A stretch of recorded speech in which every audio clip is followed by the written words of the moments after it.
어제가 강복절 75주년 기념일이었습니다. 강복절은 우리가 잘 알다시피 우리 민족이 일제로부터 해방을 얻은 날입니다. 그러나 해방의 감격도 잠시. 우리 민족은 분단되어서 남과 북이 갈라져서 서로 원수처럼 지내온 지가 또 75년이 되어갑니다.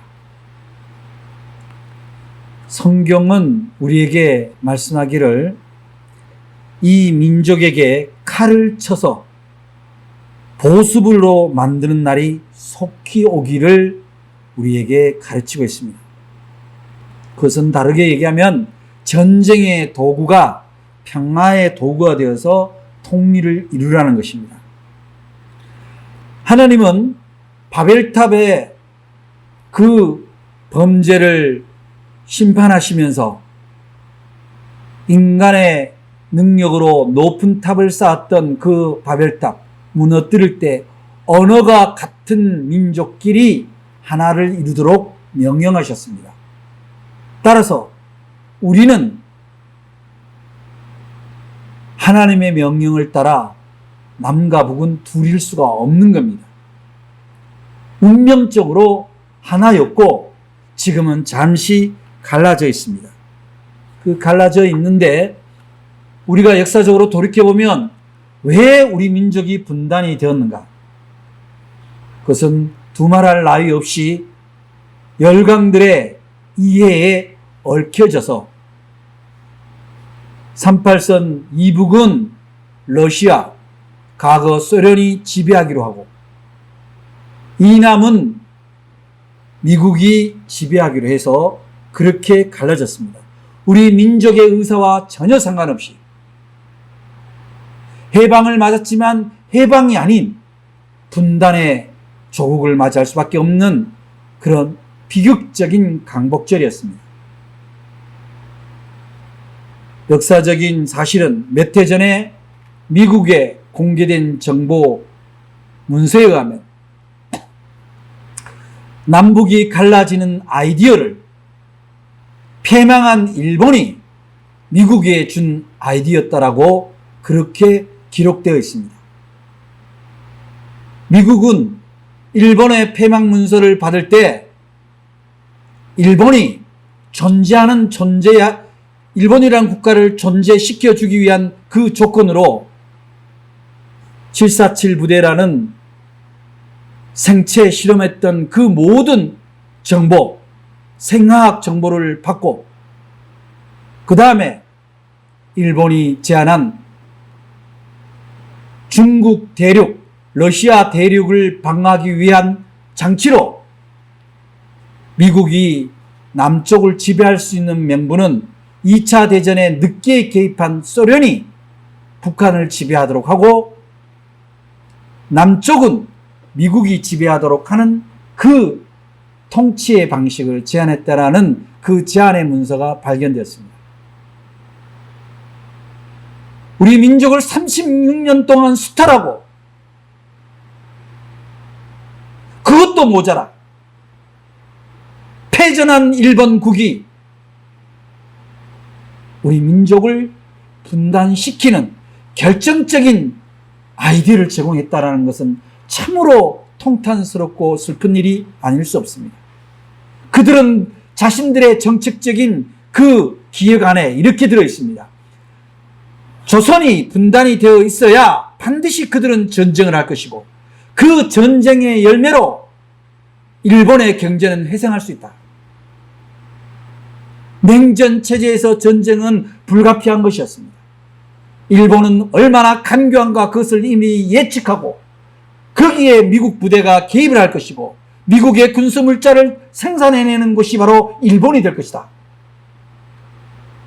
그리고 그것은 장기적으로 이루어질 거라는 그 계획하에서 남북의 분단은 시작되었던 것입니다. 거기에 명분은 이데올로기였어요. 그러나 우둔한 민중은 그 공산주의와 자유민주주의라는 허상의 그 이념에 사로잡혀서 서로를 죽고 죽이는 그런 범죄를 마다하지 않고 마침내 1950년 전쟁까지 치르게 되었습니다. 그 전쟁에서 500만 명이 죽었습니다. 우리가 왜 통일을 꿈꿔야 할까요? 우리가 왜 평화를 이루어야 될까요?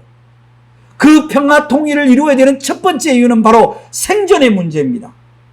우리 민족의 생존의 문제. 또다시 전쟁으로 수십만 수백만이 죽을 수 없다라는 거예요. 또다시 전쟁의 비용으로 우리의 경제적인 그 가치가 수탈당할 수 없다라는 의미입니다. 우리 민족의 성전을 위해서는 더 이상 분단 체제가 오래가서는 안 됩니다. 이 분단 체제가 평화 체제로 바뀌어야만이 우리는 살아날 수 있습니다. 우리 민족이 평화 통일을 이루어야 될 두 번째 이유는 우리 민족이 세계에 나눌 수 있는 민족, 경제적, 정치적, 정신적 선진국이 되기 위해서입니다. 여러분 알다시피 우리나라 국방비가 35조예요. 만약에 북한이 15조쯤 쓴다면 50조입니다. 매년 50조예요. 매년 이 50조를 경제 투자로 생각을 해보세요. 그 중에 반만 25조를 경제를 살리는데 한 15조는 경제를 살리는데 10조는 사회복지에 투자를 한다면 우리나라는 선진국이 안 될 수가 없습니다. 일본이 왜 이 땅을 분단시키려 했을까요? 미국은 왜 분단을 여전히 공고히 하고 있을까요? 남한의 군인과 북한의 군인을 합치면 200만이 다 돼갑니다. 200만의 군대, 일본 군대 자위대 18만 명. 10배입니다. 일본이 두려워하지 않을 수가 없어요. 우리는 그것을 위해서 반드시 이 분단체제가 평화체제로 바뀌어야 된다는 겁니다. 더욱 중요한 것은 세 번째, 우리 민족이 왜 평화를 이루어야 되냐, 평화통일을 이루어야 되냐, 그것은 바로 민족의 주체성의 문제입니다. 5,000년을 한 민족으로 살아온 민족이 70년을 아무런 우리의 자유와 상관없이 이념의 허구에 사로잡혀서 강대국에 의해서 이렇게 주체성을 잃어버리고 그들이 하라면 하라는 대로 최근에 극우 정치인들, 가짜 기독교 극우들이 마치 한미 동맹이 모든 것의 최고의 선인 것처럼 이야기를 합니다. 남북 동맹이 최고의 선이지 어떻게 민족의 동맹이 최고의 선이지 어떻게 한미 동맹이 최고의 선이 될 수 있겠습니까? 우리의 민족의 주체성을 세우기 위해서라도 우리는 평화체제를 이루도록 기도하고 그 사명을 감당해야 될 것입니다. 그 다음에 중요한 게 네 번째는 민족의 양심의 문제입니다. 민족의 양심이 왜입니까? 우리나라가 일제의 삼킴을 받은 것도 양심이 무너졌기 때문이에요. 그 당시 정치 몰입에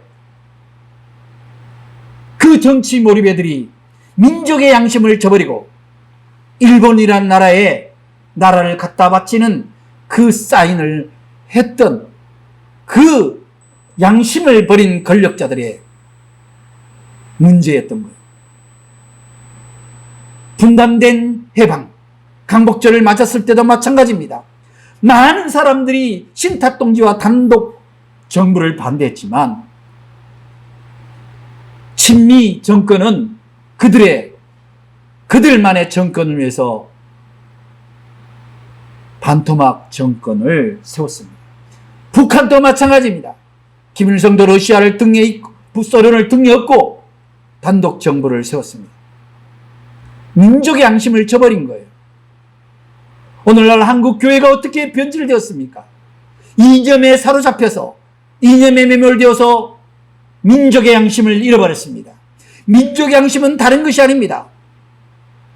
우리 대한민국이 동일한 언어와 동일한 혈연을 가지고 있는데, 하나님이 명령한 대로 같은 언어로 민족을 만들어 주셨는데, 그 민족의 양심을 저버리고 여전히 서로에게 총뿌리를 겨누는 그런 엄청난 양심을 저버리는 그런 체제하에 있다는 겁니다. 민족의 분단의 문제는 단순히 정치 문제가 아닙니다. 온 백성의, 온 민족 결의의 양심을 굳어버리게 만들었습니다. 분단 체제는 서로를 죽이는 일에 시장 경제를 마치 자유자본주의, 자유민주주의라는 이름으로 굴종했고, 공산주의라는 이데올로기로 소수 권력자들이 북한을 지배했습니다. 민족의 양심은 사라졌고, 남한에서나 북한에서도 가난한 자들은 끊임없이 가난에 처해 있었습니다. 가진 자들은 끊임없이 권력을 유지했고, 민족의 양심이 죽은 탓입니다.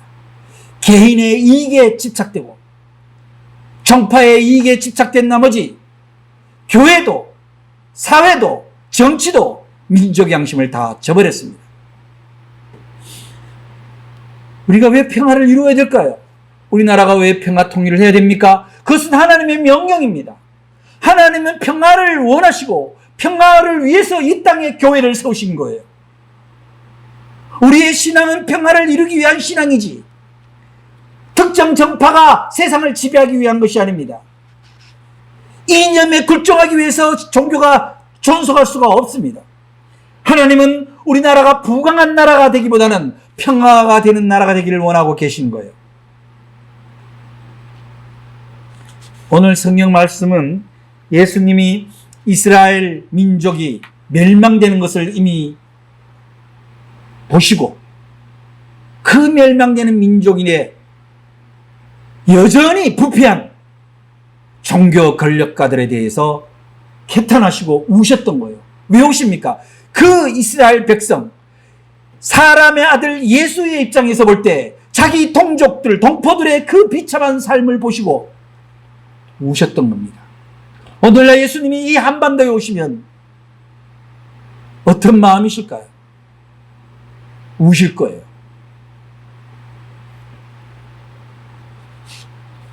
분단이, 서로의 반목이, 평화를 깨는 이 체제가 서로를 죽이는 일이란 것을, 끊임없이 소모적이고 경멸의 그런 역사를 이어가게 된다는 것을 예수님은 아시고 눈물을 흘리시며 분노한 장면이 오늘 우리가 읽은 성경 말씀의 장면인 거예요.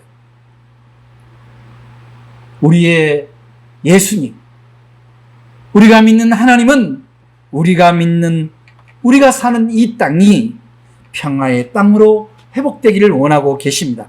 따라서 우리는 민족의 생존을 위해서, 세계를 이끌어가는 선진 민족이 되기 위해서, 우리의 주체성을 위해서, 모든 결의들이 민족의 양심을 회복하기 위해서 제일 먼저 하나님이 원하는 평화를 이루어야 한다는 사실입니다.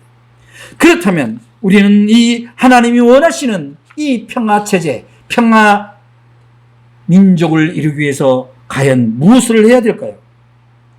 제일 먼저는 우리가 평화의 왕인, 평강의 왕인 예수님을 우리한테 모셔야 돼요. 우리 안에 예수님을, 진정한 예수님을 모셔야 해요. 기복의 대상이 아니라, 내 개인의 안위를 위한 대상이 아니라 이 결의 공동체가 평화를 이루도록 원하시는 예수님을 내 안에 모셔야 된다는 사실입니다. 오늘 주님은 그런 말씀을 하셨어요.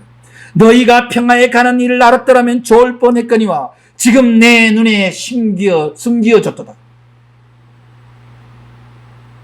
도대체 코로나19가 이렇게 창궐하고 있는데 강복절에 가서 빨갱이 운운하고 집회를 하는 그들은 도대체 무엇을 바라보고 있는 겁니까?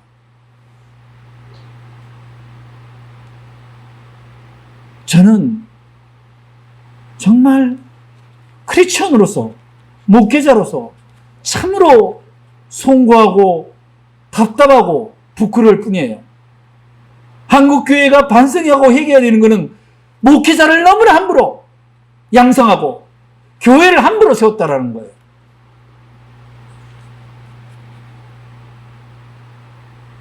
인간의 역사는 공부하지 않고 성경을 문자로만 공부하고 기복의 대상으로만 여겨왔던 그 종교 병폐가 오늘날 괴물 기독교를 만들었고 가짜 목사를 만들어내는 이 폐단에 이르렀습니다. 그들이 예수님이 원하는 진정한 평화를 알았더라면 오늘날 이러한 일들이 일어나겠습니까?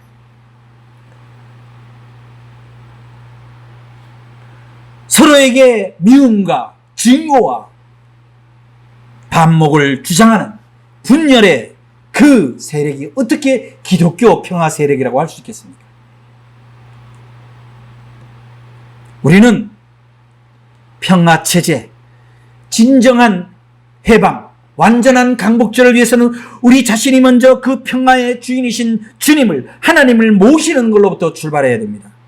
그리고 그분을 모셨다라고 내가 평화의 주님을 믿는다고 자신하고 있다면 이제는 나는 그분을 따르는 사도가 되어야 돼요. 그분을 따르는 사도라는 건 뭡니까? 바로 평화의 사도가 되는 겁니다. 우선 개인적으로도 누구하고 분리하거나 싸우려 하지 아니하고 용서와 화해와 나의 욕심과 나의 주장을 내려놓고 인내하며 기다려주는 그런 평화의 부름을 받은 사도로서 우리의 정체성을 세우는 일이 중요합니다. 여러분, 베드로가 어떻게 죽었습니까?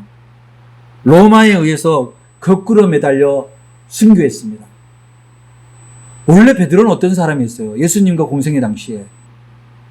예수님 공생의 당시에 예수님이 마지막에 잡혀가기 전에 그 예수님을 체포를 한 말고라는 병정을 칼로 귀를 잘랐던, 칼을 썼던 베드로예요. 그 베드로가 주님 칼을 치워라. 칼을 쓴 사람 칼로 망한다. 그리고 그 구약의 말씀의 정신, 칼로 보습을 만든다. 칼로 보습을 만든다는 건 농사를 짓는 쟁기를 만든다는 거예요. 평화를 이룬다는 거예요. 그것을 회심한 베드로가 자신을 죽이려 한 그 로마에게 자신의 생명까지 포기할 정도로 평화를 사랑했던 거예요. 그래야 되는데 지금은 여전히 교회와 교회 밖에는 서로를 적으로 몰아가는, 남과 북이 적으로 몰아가는 그런 일들이 벌어지고 있다는 것에서 우리가 스스로 평화의 사도로 마음을 돌이키게 됩니다. 우리가 평화의 사도가 되기 위해서는 무엇이 필요합니까? 무엇보다도 평화는요, 공평한 공의가 이루어지는 곳에 평화가 이루어지는 거예요. 우선 내가 사는 삶의 현장, 이 교회와 선교의 현장부터 정의를 이루어야 됩니다. 여러분은 여러분의 가정 안에서 평화를 이룹니까? 그랬을 때 여러분은 내가 받고자 하는 사랑에 집중하기보다는 내가 마땅히 해야 될 사랑의 역할에 집중할 때 올바른 공의가 이루어집니다. 여러분의 공동체, 신앙 공동체, 직장 공동체가 평화를 이루고 정의를 이루기 위해서 무엇이 필요합니까? 바로 여러분들 스스로가 내어놓을 준비를 해야 되는 거예요. 근데 그 내어놓는 일이 참 어려워요. 내어놓는 일. 예수님이 오늘 말씀에 이렇게 나오죠. 자,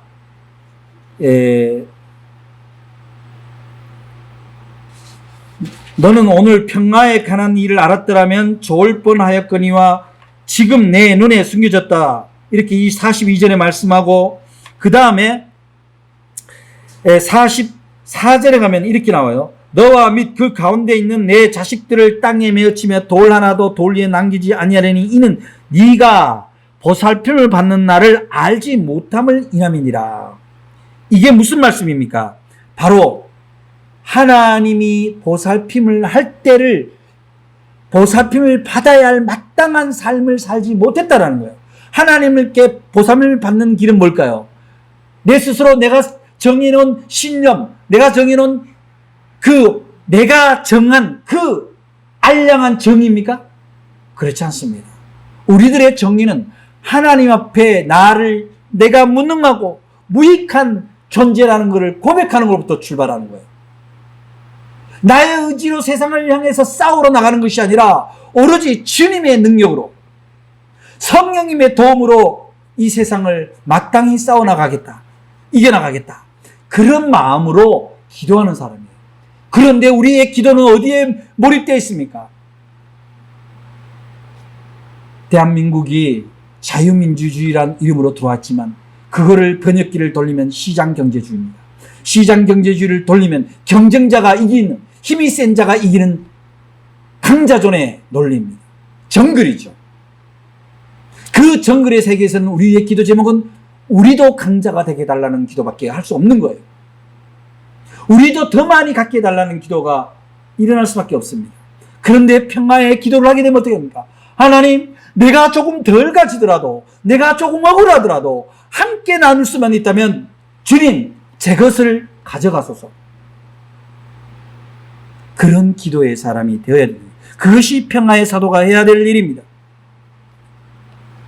여러분, 러시아 제정왕국이 러시아 볼셰비키 혁명에 의해서 무너지는데 그 무너지고 있는 가정 속에서도 러시아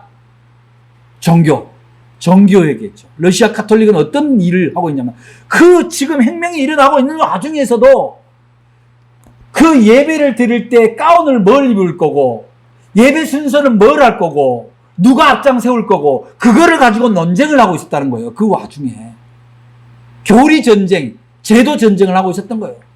저는 최근에 우리 교단에도 그런 일이 있지 않는가 그런 걸 들여다봅니다.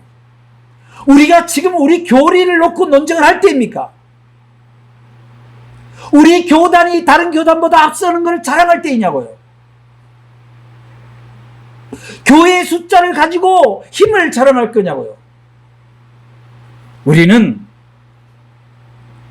우리 스스로가 우리의 신앙과 우리의 교회 공동체가 얼마나 공의를 위해서 실천하고 있는가. 주님 앞에 볼 때 얼마나 정의로운가. 세상 사람들이 볼 때 얼마나 공평한가. 그것을 놓고 우리는 기도해야 될 때라는 거예요. 그것이 아니고 오로지 기복만을 위해서 기도한다면 그것이 바로 강도의 소굴이 된다는 거예요. 예배를 드리는 예물을 받기 위해서 동물들을 사고 파는 동물 시장이 된다는 거죠. 환전을 해서 수수료를 떼먹는 환전상이 교회가 될 수가 없다라는 겁니다. 그 당시 러시아 정교회는 엄청난 부를 축적하고 있었습니다.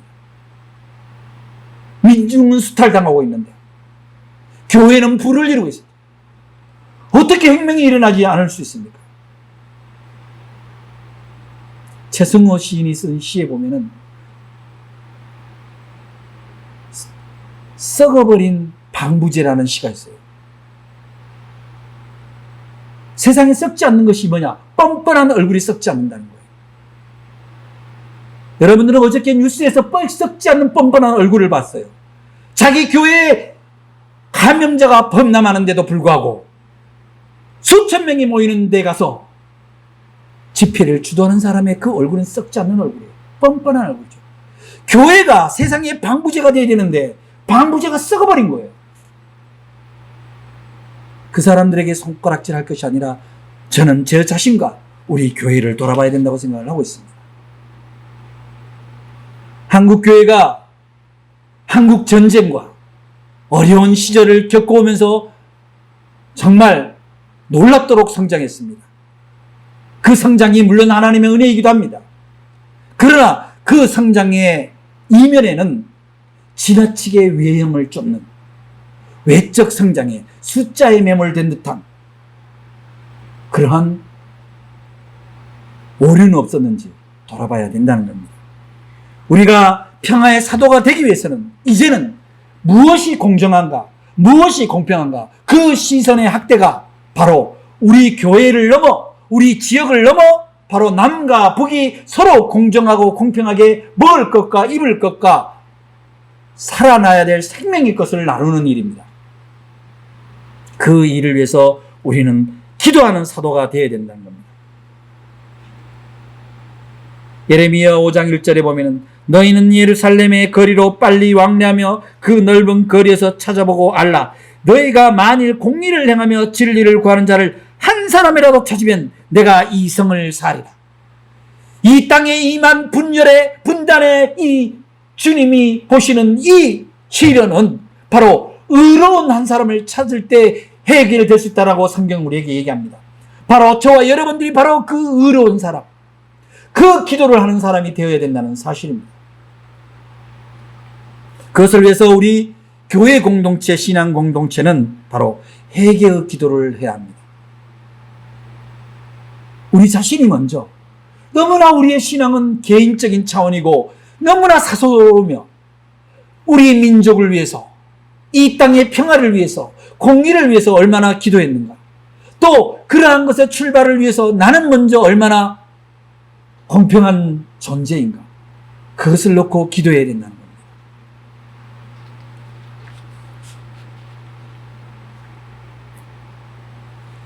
한국교회의 공동의 문제는 이제 단순히 종교가 개인적인 기복의 문제가 아니라 민족의 양심, 하나님이 허락하신 민족의 평화를 위해서 먼저 하나님의 백성된 우리가 회개의 기도를 하고 우리의 기도를 듣고 역사하시는 주님이 우리를 대신하여 어느 의인을 세울 수 있다면 그 의인을 통해서 이 민족이 평화를 이룰 수 있도록 우리가 간구해야 된다는 겁니다. 그리고 우리의 기도가 헛되지 않기 위해서는 우리의 삶과 신앙이 하나님을 모르는 사람에게조차도 감동을 줄 수 있는 공정하고도 평화로운 그런 삶의 양식을 가질 때에 우리의 기도가 하나님에게 마땅히 상달될 수 있습니다. 우리가 주님을, 예수님을 화목제물이라고 우리가 고백합니다. 화목제물은 뭡니까? 당신을 내어줘서 당신의 생명을 넣어주기까지 하는 이유는 뭐예요? 우리와 하나님 사이를 화목하고 인간과 인간 사이를 화목시키기 위한 하나님 그 독생자의 결단의 모습입니다. 우리의 신앙은 바로 그 결단을 믿는 것과 우리도 그 결단을 따라가는 일이에요. 생즉사 사즉생, 죽고자 하면 반드시 살고 살고자 하면 죽으리라는 이 말씀을 따라서 우리는 우리의 삶과 우리의 신앙이 정말 죽기 아니면 까무러치기로 주님 앞에 기도하며 우리의 삶 가운데서 우리가 조금 양보하더라도 공평과 평화를 이루는 일이라면 기꺼이 나를 내어놓을 수 있는 그 헌신의 삶을 이야기하고 있습니다. 그 헌신의 삶에 이데올로기가 웬 말입니까? 이념이 웬 말입니까? 왜 한국교회가 자본주의 시장경제 논리에 매몰되어야 됩니까? 왜 이 한반도가 공산주의라는 이데올로기에 매몰되어야 되냐고요? 우리는 이제는 좀 내려놓고 그 허접한 껍데기 이념에 사로잡힐 것이 아니라 먼저 하나님께 기도하고 나를 내려놓음으로 말미암아 먼저 내 안에 평화의 왕이 임하시고 그리고 그 왕을 따라 그 주님을 따라 우리가 평화의 삶을 살아가고 나만을 위한 기도에서 공동체를 위한 기도, 민족을 위한 기도가 우리에게서 먼저 일어나고 그것을 전하는 선교의 삶을 산다면 하나님은 이 땅을 평화의 땅으로 회복시켜 주실 겁니다. 우리는 그 회복되는 평화의 땅에 초청받은 평화의 사도가 되어야 합니다. 바로 여러분과 저가 그 평화의 왕을 모시고 따라가는 평화의 사도가 되기를 주의 이름으로 간절히 축원합니다. 더 이상 예수님 당시에 심판받은 하나님의 전이, 성전이 강도의 소굴로 변하지 않는 그런 믿음의 사람, 공의의 사람, 평화의 사람으로 우뚝 서는 성도들이 되기를 주의 이름으로 축원합니다. 교회는 민주주의도 아니고 공산주의도 아닙니다. 오로지 하나님을 믿는, 전적으로 주님의 역사에 의존하는, 주님의 공의에 의존하는 곳입니다.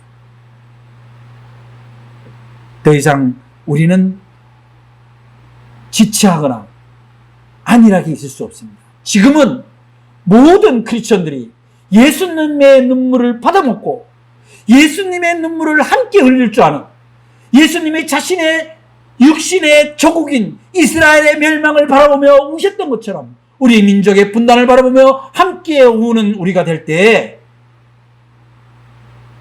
주님은 이 땅에 진정한 평화를 이루어 주실 겁니다.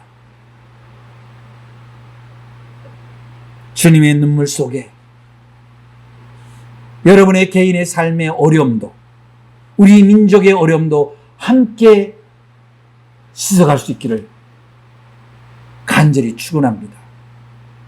저와 여러분은 이제 평화의 왕, 민족의 양심을 회복시키기 위한, 교회의 신앙을 온전히 세우기 위한 평화의 사도로 부름받았다는 사실을 우리 모두 명심하고 그 삶에 비켜서지 않는 담대한 신앙인으로 나아갈 수 있기를 주의 이름으로 축원합니다. 기도하겠습니다. 사랑의 하나님, 감사합니다. 오늘 저희들을 사랑하여 주셔서 비록 반토막난 통해방이었지만 그래도 해방 강복절을 기념하게 하시고 민족의 진정한 해방을 위하여 우리에게 사명의 깨달음을 주시니 감사를 드립니다. 우리가 무엇보다도 평화의 사명을 붙들고 평화의 왕이신 주님을 따라 그 평화의 사도의 삶을 살아가는 작게는 신앙 공동체로부터 확장해서는 삶의 공동체에 이르기까지 내가 먼저 평화와 화해를 이루는 그런 거룩한 존재가 되도록 도와주시옵소서. 하나님이 찾으시는 그 의인을 통해 이 땅에 진정한 평화가 이루어지도록 주님 역사하여 주시옵소서. 연약한 저희들의 삶과 믿음을 주님 앞에 내려놓습니다. 주님, 저희를 온전히 세워 주시옵소서. 그리하여 주님의 나라 이 땅에 임할 수 있도록, 평화의 나라 이 땅에 임할 수 있도록 주님 도와주시옵소서. 예수 그리스도 이름으로 간절히 기도드리옵나이다. 아멘.